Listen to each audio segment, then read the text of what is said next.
And the second phase of vaccination in our country will kick off from Monday. Of course, the first couple of days is going to be slow as people discover the process, as systems get put in place. But there's been a lot of hectic activity within the corridors of the central government, within various departments, conversations with the private hospitals who will be a key stakeholder in the next phase, conversations with obviously the vaccine makers. We still don't know what the pricing will be for vaccination if you go to a private hospital. It will be free, of course, at the government hospitals, but you will have to pay a charge if you go to a private hospital. Who's eligible? Well, we know everybody above the age of 60 is eligible. Those above the age of 45 with certain comorbidities will also be eligible. Now, here is what else we already know about this fact. And apart from the age and the comorbidity criteria, the fact that vaccination will be at about 10,000 government centers and 20,000 private hospitals. It will be free at the government hospitals. It will be chargeable at the private hospitals. We don't know what the charge will be. Now, interestingly, we don't know what the final list is going to be about the definition of comorbidities, because obviously people above the age of 45 will have to show documentation that this is the disease or this is the illness or the condition that they have, and which is why they are eligible for this vaccination. But experts tell us, many of those who are closely linked with the entire process and the planning, that heart disorders, uncontrolled diabetes, chronic pulmonary diseases, kidney ailments, cancer, morbid obesity could be some of those who make it to the final list. Now, how do you get vaccinated? That's the other interesting point. The government is going beyond the earlier announced mandate that it has to be with a pre-registration on CoWIN app. The government is now saying that either you pre-register on the CoWIN app or you can walk in at the vaccination center. Somebody can help you. They'll also send out groups of people on ground to help people, get them to common centers where this process can be done. You can also use the Arogya Setu app, we are told. All of this as a final set of guidelines will come from the government. But I've got a panel of experts, and if you've got some questions, then pick up the phone lines and dial our number and ask your questions. And me and our panelists together will try and address as many of your concerns as we can. Let me say good evening to Dr. N.K. Arora, Executive Director of INCLIN and the Chairman of the COVID-19 Working Group. Thank you so much for being back with us, Dr. Arora. Let's also say good evening to Dr. T.P. Lahane, Director of the Medical Education and Research in Maharashtra, Dr. Ashok Seth, Cardiologist and Chairman of the Fortis Escorts Heart Institute, and Dr. Sudarshan Balal, welcome back, Chairman of Manipal Hospitals and on the expert committee for the Karnataka Health Vision Group. So good to have all of you here. Dr. Arora, let's start off with what I find very interesting this time. Is the multiple options that are being given to people, and hopefully that will make it convenient for citizens who need to get vaccinated and also speed up the process. If you could take us through some of these options and details. So, Tanvi, thank you very much for inviting me. And in fact, you have set the ball rolling very well and already informed who all will be now in line for getting the vaccine.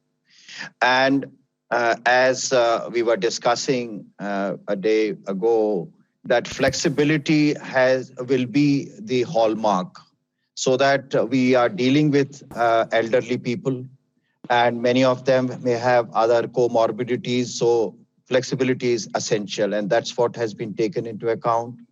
So either already whatever lists are available in the government, they will be uploaded, or whether like voter list or any of the other local list of people above 60 will be uploaded on the CoWIN, or you can upload your name yourself. But in case you are having difficulty, walk up to the nearest immunization center, register yourself, and most likely you will be able to get the vaccine right then and there, because at the moment there is not much crowd, and the things are within the kind of a capacity of each center. And once you will get registered, you will get a SMS immediately after getting the vaccine congratulating you that you have received the first dose. And later on, 28 days later, you will get a reminder and then get the second dose of the vaccine at the same place. That you have to keep in mind, that the vaccine second dose will also be given, but it has to be on the same center, and you will be given the same vaccine, whatever vaccine has been given first time. And when you get SMS, you also get information about who has vaccinated you, the name of that person and the telephone number of that person, so that in case you have difficulty, call that person. And there is a toll-free number as well. So a lot of effort has been made to make life simpler. And also, when you reach the immunization center, it is a pleasure to see. I think many of us have never experienced that kind of smooth. You go, you get yourself registered, or your papers are screened, then you move on for the immunization. After immunization, you will be asked to wait. There is a waiting room. And after half an hour, you can leave the place. So every immunization center across the country has been set up in a standardized way so that there is minimal difficulty. And in case if there is a severe allergy or something, there are arrangements for immediate care as well as shifting to a designated hospital. For example, if you are in a distant rural area, let's say. So the person there who is managing the treatment, the immunization center, knows exactly where to transport you. So there is no conflict time that where should I send this person.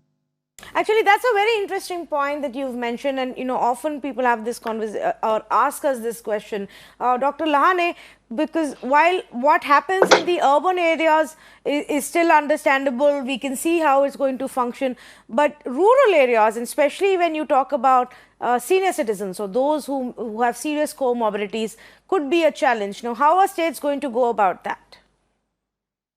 In the rural areas, first of all, the comorbidities. When we were having the program of the this my family, my responsibility, we have served near about all the citizens of Maharashtra, and we have got the list of the comorbidities patients all over Maharashtra. So that is, I think, very easy for us to update their names on the COVID. Now, this time, this will be the COVID 2, not COVID 1. So now this will be COVID 2, and in that we can include the name. And also even the citizens, they can also download this, and they can also write their names in this app. So I think this is not difficult in the rural area also. Now today we are having there about 850 centers in the rural area where we are immunizing. And in the whenever now we are coming in the second this one, in that we are also registering the 900 odd private centers also. So I think it will be easy as we have got the registered their numbers, their mobile numbers and everything. So we'll be able to register them easily. Oh, so that's very interesting. You're saying that the state has already prepared a list of the eligible beneficiaries for next round? I have half heard your question. You're saying that the state, like for example, Maharashtra has already got the list ready of the eligible beneficiaries for next round? Yes, eligible, that is comorbid. Yes, comorbid. yes. Eligible beneficiaries, two types. One is above 60, that is everywhere in this one. Correct. But in Maharashtra, 45 to 60 years of these citizens, already we have got the list of the comorbidity in Maharashtra. And so that will be very easy to upload this list. Okay, very interesting. Dr. Ashok Seth, good evening to you. How do you see, the private sector's role now in phase 2? There was quite a bit of a conversation and a demand that you need to bring in the private sector in a bigger way. Now, how does that work? So let me just say that private sector is still a part of fighting the war against COVID shoulder to shoulder with the government. The war is not over. We're still admitting patients. We're still treating them. We're still a part of the vaccination drive, as per se, even in the first 6 weeks. And I think the augmentation and enhancement of vaccination drive became absolutely important. And I think the government has been very meticulous in the first 6 weeks of its preparations. I mean, I'm so impressed that this is actually what even the West can't achieve. That is the reason why we see absolutely immaculate. Each person gets a vaccination within 4 minutes. He's actually observed. And those rules and regulations and the processes set by the government have been followed by every private sector. So I think this is a natural progression of the partnership, the trust and confidence. And also, by the way, you've also noticed that the private sector has actually felt it as a responsibility, is proud of bearing this responsibility, and there's a nationalistic feeling about being a part of the fight against COVID, which also includes enhancement of the vaccination drive. Yes, absolutely. Yes, go ahead, please. We look, and the second aspect is that we look forward. I know the government has opened up. There are still lots of areas not defined accurately, which will happen over the next 24 to 48 hours. For example, we're still not certain about the cost of vaccination. But I must also enhance the fact that no center and no private healthcare is looking at a revenue-making model at all. We're looking at the fact that can we do service? Can we actually enhance this vaccination drive? Can we take the burden away from the government to say, we're also going to help in the logistics, we're going to help with the personnel, we're going to help with the vaccination, and can we vaccinate more of the people in this country so that we actually get over this COVID and everybody gets back to normal?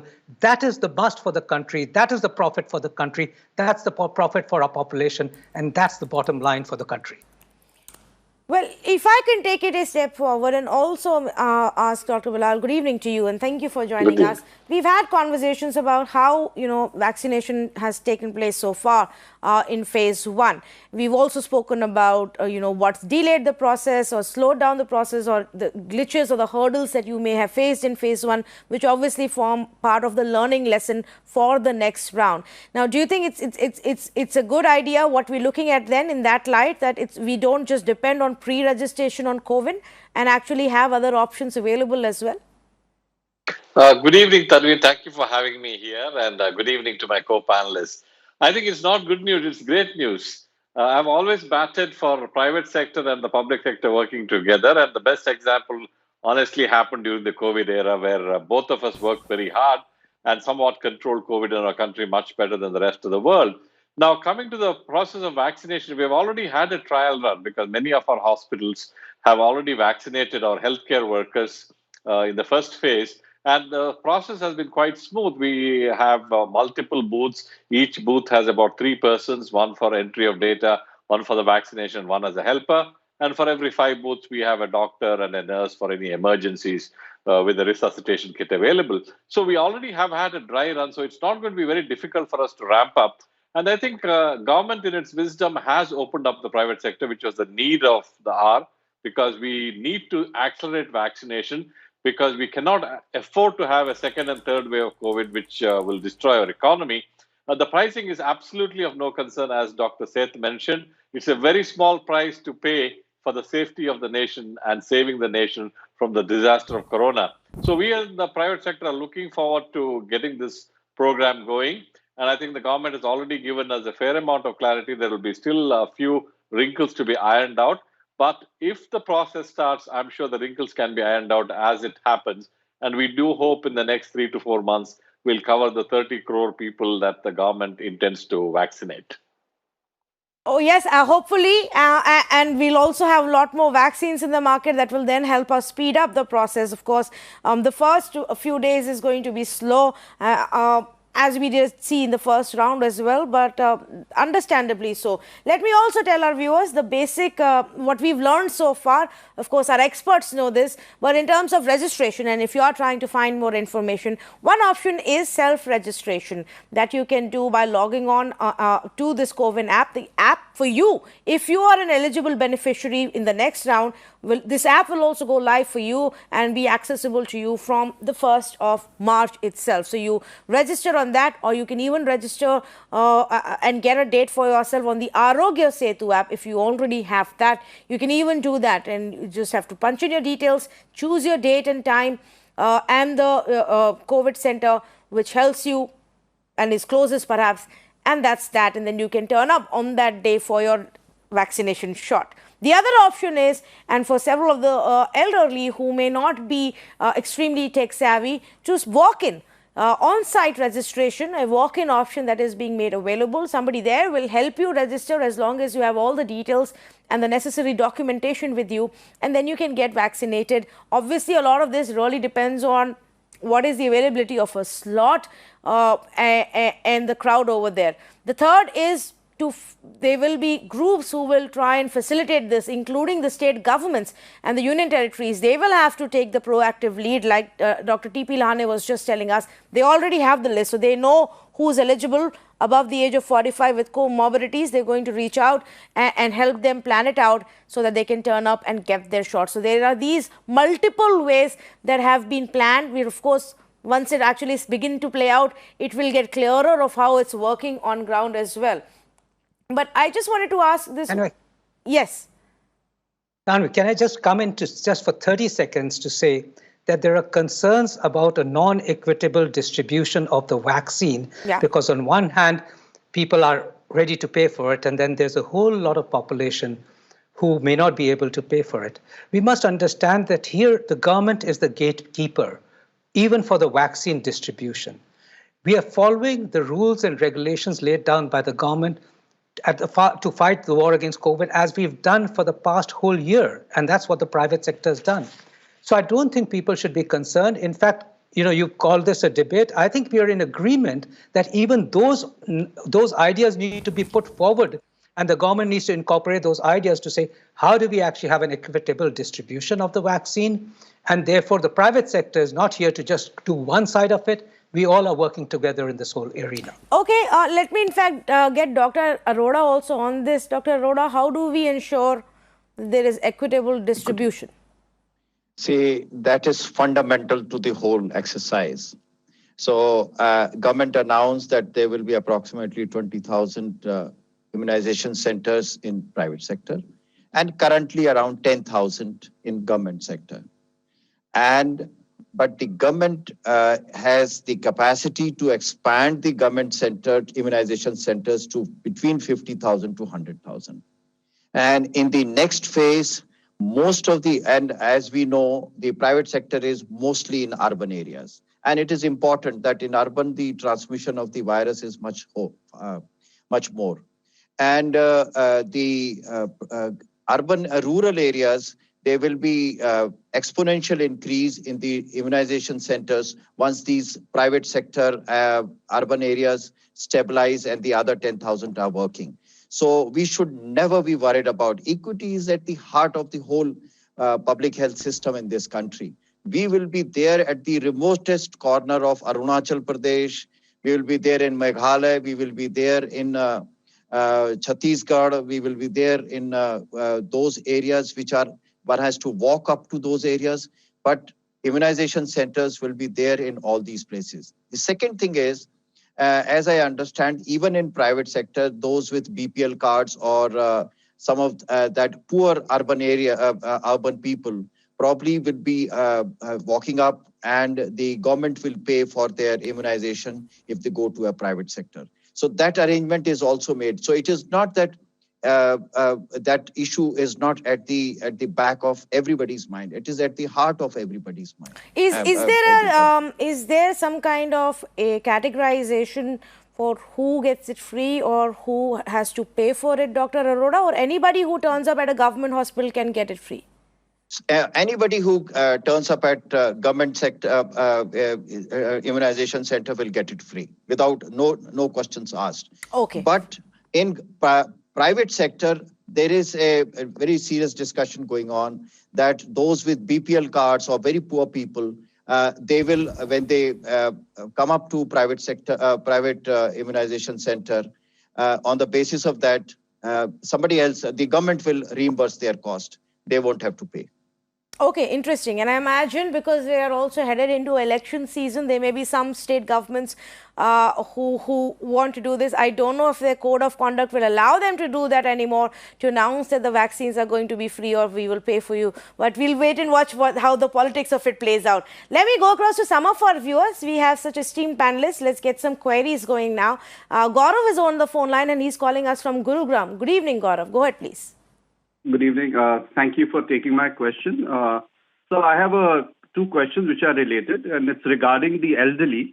It's concerning my mother who's over 90. First, is the vaccination safe for her? And second, she cannot travel to a vaccination center. So can the vaccination be given to her at home? Because that's a real concern for us. Okay, thank you so much for calling. I think the first one, the answer is clear that if you go to a government hospital, it's free. If you go to a private hospital, you may have to pay for it. But what about the fact that for those beneficiaries who may not be able to travel, Dr. Lahane, what happens in that scenario? So those who are not able to travel, now we have got the ambulances in Maharashtra, it is 108. So those names are there, and if the SMS is there, somebody contacts us, we will send the ambulance and we will bring them to the hospital. But it will be not possible to give them at their house, because we will have to see post-operatively. There should be a doctor to observe, and because of that, it is not possible the home vaccination. So we can bring them, and the facility is already made in the Maharashtra. Okay, so because you have to be under observation after you get the vaccination shot, that will not be possible if somebody comes to your place. Dr. Seth, you wanted to add to it? Yes, he also mentioned that his mother's 90 and his concern we haven't addressed. It was related to the age, that whether she can actually have that vaccine. And I must assure you that people above the age of 90 can have the vaccine. In fact, my father is a doctor who's 97, and he's perhaps the oldest person till now who's had the vaccine, because he's a doctor and a practicing doctor. He's had his first dose, he's been fine, and is soon going to have his second dose. So I think you should allay this fact about age. Everyone should be able to get the vaccine. It is safe. All right, great. Thank you so much for allaying that fear as well. And I think that actually is one of the biggest concerns that many people have. Age may be a factor for many. For others, it may not even be a factor, but general concerns. But it's always good to keep emphasizing on this again. Percy is on the phone line calling us from Mumbai. Good evening. Go ahead, please. Good evening to all the panelists and to the anchor too. I have a simple question. It's regarding the vaccination for people who have got the G6PD deficiency. Are they allowed to take the vaccines or not? Do they come under that category to get the vaccines? And if so, which vaccine would be suitable for that this criteria of people? Because a lot of Parsis and Sindhis do have this deficiency, G6PD. Yeah. Thank you for calling, Percy. Dr. Arora, would you like to take this one? Yeah, G6PD is a congenital enzyme deficiency. It is not a life-threatening issue, and these people have to be brought up, and they live with a care, and they avoid certain drugs. So in this round, they are not part of the morbidity list. However, when the vaccination is open for everybody, then all these people should also get the vaccine. And any vaccine can be given. I must tell you, at the moment, globally and in India, whatever vaccines are available and also those in pipeline, they're all safe vaccines. So there is no issue of pick and choose between the vaccines. Okay, so you can take the vaccine whenever you are eligible for it in this round, or if you're above the age of 60 and you have this condition, it's not a problem. You can go ahead and take the vaccine, or whenever your turn comes. Dr. Balal, did you want to add to it? Yeah, I was just going to add that this is one of the safest vaccines we have had. It's just like a flu shot or any other shot. There are very few contraindications, including age. And by and large, people should not be fearful of the vaccine. The fear of developing COVID should be far more than the fear of any problems related to the vaccine. So if there's any doubt, please check with your doctor before you get vaccinated. But by and large, it's a very safe vaccine, and both the vaccines that are available in the country have similar effects, and there's nothing to choose from as of now. Okay. Let's move on to the next one then. Varun Jain is on the phone line calling us from Delhi. Good evening, Varun. Good evening. Thank you for having me. I actually wanted to know first that since the privatized paid option of vaccination is going to be available from 1st of March, shouldn't it be available for everyone since there is a lot of apprehension and not many people are turning out for vaccination as per the past data available to us? And secondly is that with the advent of these new variants that we have, the ones which have newly come up in Maharashtra, along with the Brazilian, the South African and the English variant, isn't there some kind of data available to us so that we know that in future, if the current vaccination doesn't work, what are the other options we should be using? Okay. Well, my sense would be that while we do have a lot of stock, it's still you have to prioritize who gets it first, which is why this list has been made. It's a norm that's being followed across the country. Well, roughly about 12 crore people get eligible under this phase 2, and even if you say that, say 1/4 of them turn up in the initial few weeks, that's still a significant amount of people and 2 doses for them. So you're still looking at keeping about 4 to 6 crores of doses ready for this round before you open it up to next. But to the second aspect, Dr. Seth, would you like to take up this question? Yes. Tanvi, if I can come in for answering our friend, and that is India has a target of immunizing 30 crores in the first phase. And the program has made arrangement for 650 million doses at the rate of 2 doses per person. And about 10% wastage has also been taken into account. And this will be available till July, August. And thereafter, so this phase of prioritization, at the moment, we have opened up till 60, but it will get opened up for everybody above 50 in the next phase. And so in a gradual way. But those who are young, we must understand why prioritization has been done. Those who are above 50 or 60, the risk of mortality is 20 times higher as compared to the rest of the age. As per Indian data, this is our Indian own surveillance data. And therefore, we want to reduce this morbidity and mortality and prevent the disease, first of all, among them, and then go over to the next. I can assure you there is plenty of vaccine in the second half, and it will be available for everybody, not only in India, but several other countries also. So we need to be a little patient for that. Yeah. I would also add to Dr. Arora that it's not just 2 vaccines that we have at the moment, but 3 to 6 months later, there would be at least 5 vaccines available to us. We must remember that India is the biggest vaccine producing hub of the world. And therefore, I don't think anybody needs to be worried or scared. Dr. Arora is right. Elderlies and prioritization is across the world based on who has got the largest chance of having serious disease and dying from the disease, and that's what the prioritization is all about. So there is Sputnik, which is I believe right now the closest to get approval in our country. There is also Zydus Cadilla's contender, which would be the third one, Dr. Seth, that you are watching out for. So there's a nasal vaccine which we hope for, and the Pfizer perhaps will start doing its trials in the country soon. So that we could actually have that in a horizon in perhaps 6 months' time.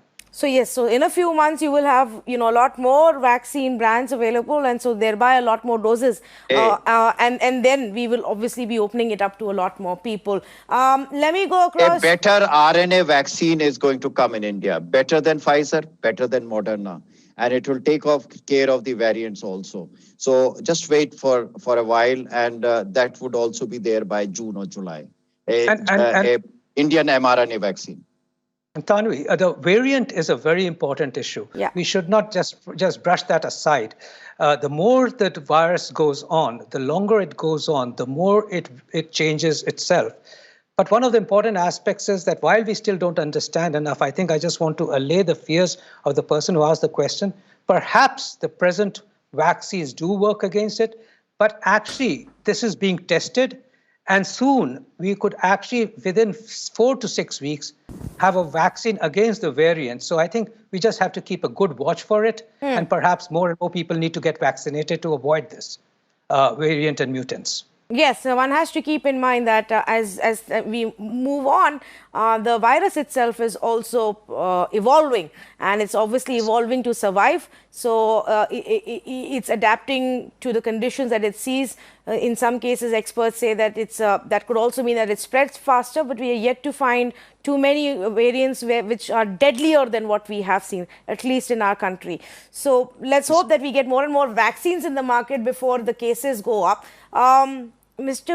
Maini is on the phone line calling us from Chandigarh. Good evening. Mr. Maini, can you hear me? Yes, I can now. Good evening. Go ahead, please. Good evening to you, ma'am, and good evening to the panel. My doubt is, yes, I can. Good evening to you. My basic question is, I'm suffering from diabetes for the last 10, 12 years. And I am on blood thinners. I'm 73.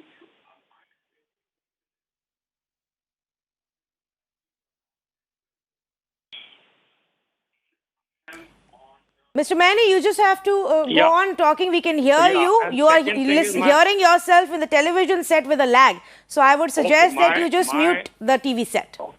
Okay, my wife is also, I got that. My wife is 70, I'm 73, and I'm a diabetic patient on blood thinners. My wife is a hypertension patient. She's on medication. And do we need to take this vaccine? Because I've been given to understand by a friend of mine who went to Fortis today to say that he, being a heart patient, he need not go for the vaccine. Thank you very much.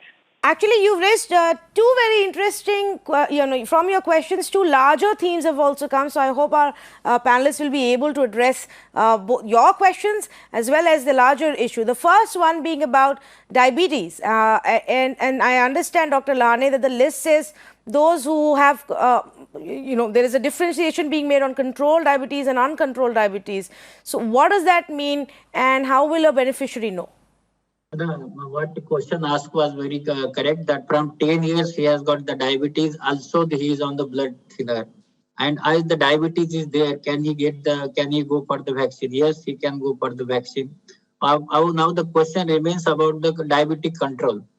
I think whenever anything you are taking, that may be any injection or anything, your diabetes should be under control. And if that is under control, that helps you that healing. So I think he should control his diabetes and he can go for the vaccine. Secondly, about the wife, that she has an hypertension. I think in the hypertension also it is not contraindicated, and these are both are comorbid conditions. And what we are aiming is to vaccinate these comorbid conditions, because here the chances of you can say the severity of the disease is 20% more than any other patient. And so I think both conditions, I think those are more indicated for the vaccine. Okay. Dr. Seth, go ahead, please. That's right. Firstly, of course, we have to allay their anxieties, and clearly diabetes, hypertension, heart disease are actually indications for you to go for the vaccination. And I think you misunderstood the fact that your patient went to Fortis and because you have a heart condition, you shouldn't have the vaccine. In fact, it becomes the most important thing. The second aspect is blood thinners, and I need to allay that very importantly. There are two forms of blood thinners, and that's what's worried the public when it came on that blood thinners is a contraindication to vaccination. There's the aspirin and clopidogrel, which are tablets which are weak blood thinners, which is put in the same context as a blood thinner. And then there is anticoagulants, which is like warfarin, which is like acetylene, which is like drugs like Eliquis. Those are powerful blood thinners. Aspirin or clopidogrel is not a contraindication. In fact, no blood thinner is a contraindication.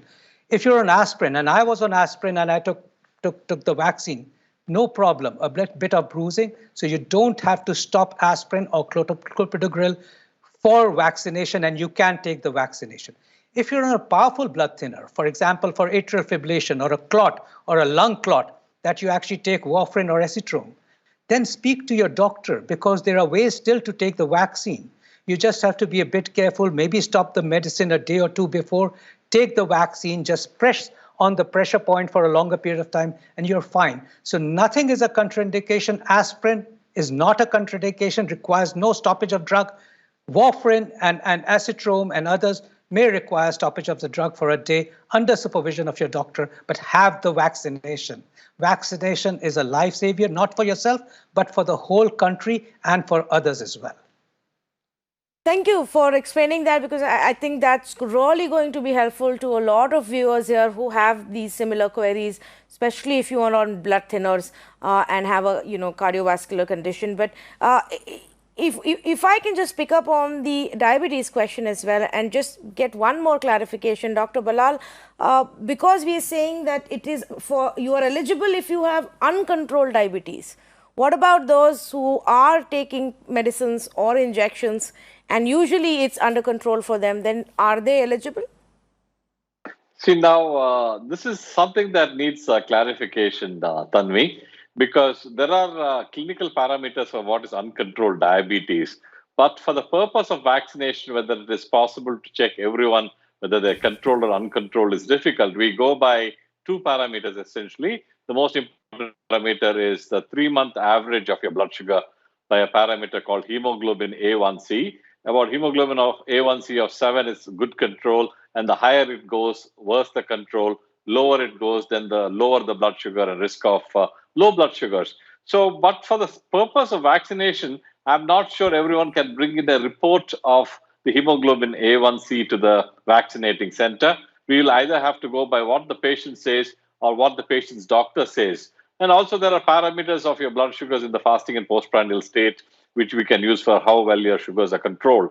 But this is something that may be difficult to check on everyone who's coming to the center. So we have to take it at face value or a prescription from the doctor saying he has uncontrolled diabetes. Okay, thank you. Thank you for clarifying on that. I also had another query that many people have written to us and asked about. Dr. Lane, maybe you can take this one. In terms of those with comorbidities who haven't registered and who are going to do a walk-in, because you already have a list, you said, and you may help them also register, pre-register earlier. Will they have to come in still with additional documents to prove their condition, or is just an identification going to be enough? See, what is requires for the COVID app is documentation. And though they are now the comorbidity, we know that we have registered their name. But after that also they will require a certificate from the doctor that saying thereby they have got such type of comorbidity, and there are 20 comorbidities identified in the COVID app for the we can say the vaccination from 45 to 60 years of age. So they will have to bring the certificate or submit the certificate online. That is, I think, is required essentially. Okay, so you will have to get your certificate, you will have to, get some documentation from your doctor perhaps that this is the condition that you have, which is why you're eligible for the vaccination. As you've heard from most of our experts that for most of the conditions, whether it's heart-related condition or even cancer, you are eligible to get this and you can. But are there certain diseases or conditions, Dr. Arora, where you would advise people to first consult their doctor and see if the vaccine is okay for them to take?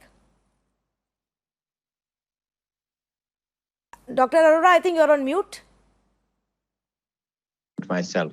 So for practical purposes, I think Ashok Seth has said it very nicely, that practically there are no contraindications of most of the heart conditions. However, if somebody is, for example, admitted in a hospital for heart failure, or is in ICU, or is in left ventricular failure, at that time you would not like to give the vaccine.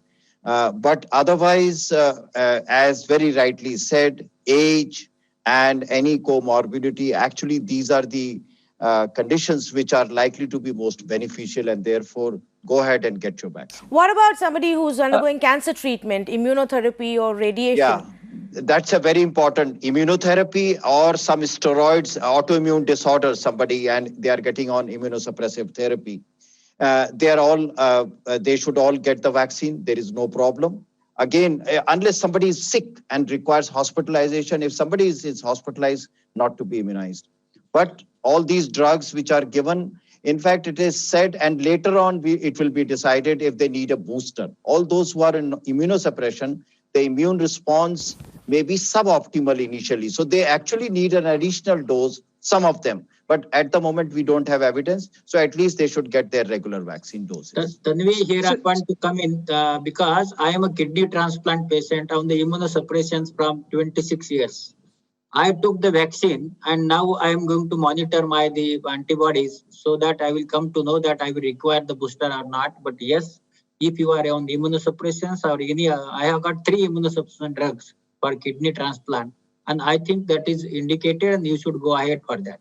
Okay, but something that will require monitoring after the vaccine shot and, doctor consultation for the others. Dr. Seth, sorry, you wanted to add? Yes, that's right. I did want to add that the one contraindication which people should keep to mind is a previous vaccine allergy or anaphylaxis. And that is the reason why we actually have that 30-minute period. It's not for little feeling dizzy or sort of nausea or something. And that's rare, but that's a 1 in a 10,000 or 1 in a 50,000 is an anaphylaxis reaction which leads to shock. And people who've had previous anaphylaxis need to consult the doctor. We need to be cautious about it.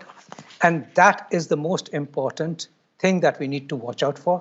So that history is important. It's always taken before vaccination. One contraindication which still exists. Okay, thank you. Yes, Dr. Bilal. Yeah, I just wanted to point out that we have a patient with a kidney transplant and a kidney specialist in the panel. So I think he's brought up a very important point. I think we have a large number of patients either who have kidney transplants or who are on dialysis. And these are the people who are at extremely high risk. We urge them to get the vaccination done. And please do not think of it as a contraindication. In fact, it's a special indication to get vaccinated.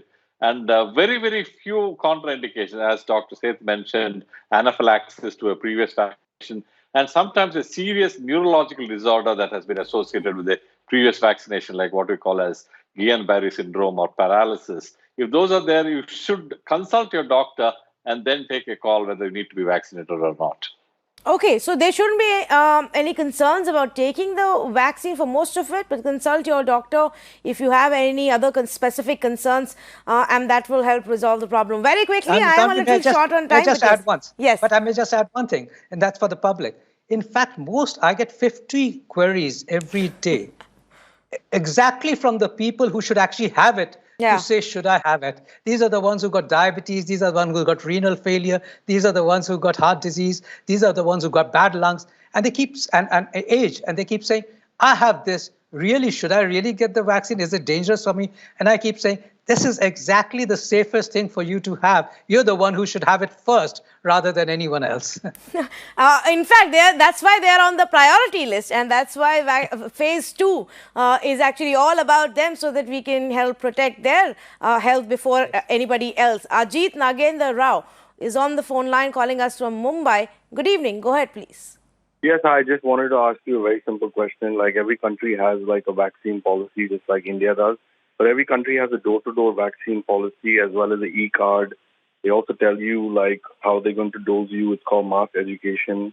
But this country, for some reason, just doesn't do that. So I'm just wondering, is this like you have some like specific plan to do this, or is it that you're just going some different opinionated way? Because every other country like China, Russia, Bangladesh, Sri Lanka, neighboring countries all the way up to America have an e-card. They have your name, they have your age, they have your dose date, they tell you what your update is. They have a correspondence system. This was done last year. So in India, it's nowhere. I mean, all they talk about is the vaccine, maybe a potential prize. Well, Mr. Rao, I'm really disappointed that you say that information is not being given out. That's exactly what we did here tonight, and we've done a series of these shows. I would urge you to watch a lot of these. A lot of your queries will get resolved. Instead of e-card is what some countries may be calling it. We call it the CoWIN app. We also have the Arogya Setu app. All of these are centralized mechanisms for the central government to track. We have a representative even from the state right now telling us that they already have the list and they're going to be tracking it as well. But maybe, Dr. Arora, you could shed some more light. Yes. Sir, it is a dream come true. This COVID has come like a blessing. Now, in fact, if I had known, I should have come with my COVID certificate. I have got both the doses and I have downloaded my COVID vaccination certificate, which is both in electronic form as well as hard copy I have downloaded. So this current platform is actually a major health system strengthening. You are registered, you know when you get the first dose, you get the second dose, there is a reminder, you get the second dose, and you get a certificate also. And the same thing now will be used for other programs. And I can tell you, so tomorrow your child, whether child is getting the first dose of the DPT or second dose or the measles vaccine, they will have all this certificate. Similarly, a TB patient will know exactly when the next dose of medicine is due for them to pick up from the clinic, they will go and do it. So I think we are entering into a very interesting digital health era where this kind of a platform will have a wide-ranging use. And therefore, I think we have done better, much better than what you are thinking. And in fact... and Dr. Arora, you also give out a QR digital code, yes, which is absolutely easy for anybody to scan and know your history, and you yourself to know your history. Yes, and in fact, a lot of this maybe we will be able to realize when it goes into the next phase and then the phase after that, because right now it's been largely about the healthcare workers who already know the system because they are in the system, and it's been about the frontline workers who've also been, specifically briefed about it. So a lot of the other people are a little in the dark. For example, I don't know what a COVID experience is going to be like because it's not accessible to us. But once I am eligible, or it is for people around me, we will obviously be looking at that. That's not to say the system doesn't exist. It's to say perhaps we are yet to experience it in the coming weeks. But thank you so much to all four of you gentlemen for joining us and taking all of our questions and queries and sharing insights. We hope to do a lot more of these conversations, in fact, in the coming few weeks, because it's Friday night. On Monday, the phase 2 officially begins, and all of these states will then begin to roll it out for the next set of people.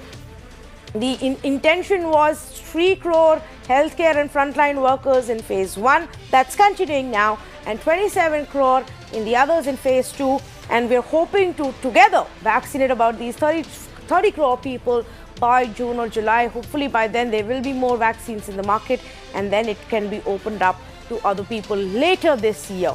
We'll keep giving you more and more details. Remember, there is still one very interesting part which is yet to be finalized and announced by the government, which is the pricing of the vaccination if you are going to go to a private hospital. Hopefully that will also come over the weekend. Thank you so much for joining us on this conversation.